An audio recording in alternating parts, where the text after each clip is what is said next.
આશા રાખું છું કે તમે બધા સહકુશળ હશો. હું પણ સહકુશળ છું.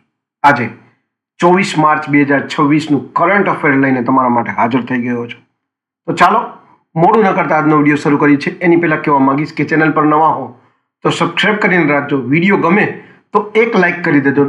ભાઈબંધ દોસ્તાર ફેમિલી મેમ્બર સાથે આ વિડીયો શેર જરૂર કરજો જે પણ ગવર્મેન્ટ એક્ઝામની તૈયારી કરતા હોય.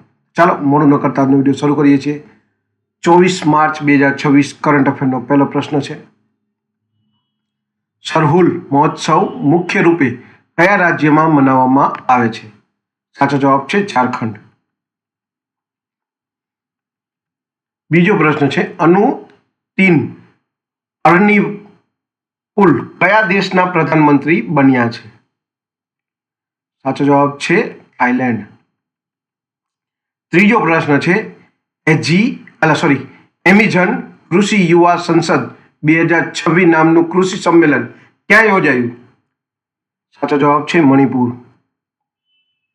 ચોથો પ્રશ્ન છે. કયા રાજ્યમાં દુઆરે ચિકિત્સા પહેલ શરૂ કરવામાં આવી? સાચો જવાબ છે પશ્ચિમ બંગાળ. પાંચમો પ્રશ્ન છે. રાષ્ટ્રીય દંત ચિકિત્સા આયોગના પ્રથમ અધ્યક્ષ કોણ બન્યા? સાચો જવાબ છે ડોક્ટર સંજય તિવારી. છઠ્ઠો પ્રશ્ન છે. વર્લ્ડ બિયર ડે એટલે કે વિશ્વ ભાલુ દિવસ ક્યારે મનાવવામાં આવે છે? સાચો જવાબ છે 23 માર્ચ. સાતમો પ્રશ્ન છે. ફેબ્રુઆરી 2026 આઈસીસી પુરુષ પ્લેયર ઓફ ધ મંથ કોણ બન્યું?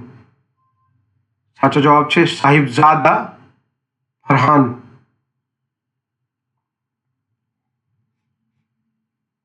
આઠમો પ્રશ્ન છે. ફેબ્રુઆરી 2026 આઈસીસી મહિલા પ્લેયર ઓફ ધ મંથ કોણ બની? સાચો જવાબ છે અર્શદીપા રેડ્ડી. નવમો પ્રશ્ન છે. T20 આંતરરાષ્ટ્રીય સદી બનાવનાર સૌથી નાની ઉંમરની ક્રિકેટર કોણ બની? સાચો જવાબ છે ફેમી અટાગ્રીમાનેઝ.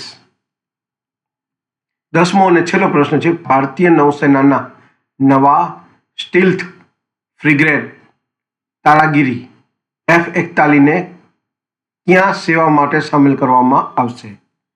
સાચો જવાબ છે વિશાખાપટ્ટનમ. તો આ હતા 10 કરંટ અફેર અને તેના પ્રશ્નો અને તેના જવાબો. વિડીયો જો તમને ગમ્યો હોય તો વિડીયોને એક લાઇક કરી દેજો. ચેનલ પર નવા હો તો સબસ્ક્રાઈબ કરીને રાખજો અને ભાઈબંધ દોસ્તાર ફેમિલી મેમ્બર સાથે આ વિડીયો શેર જરૂર કરજો જે પણ ગવર્મેન્ટ એક્ઝામની તૈયારી કરતા હોય.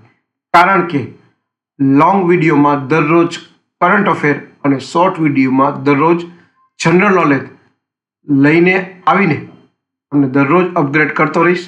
તો આજ માટે આટલું જ. જય હિન્દ, વંદે માતરમ દોસ્તો.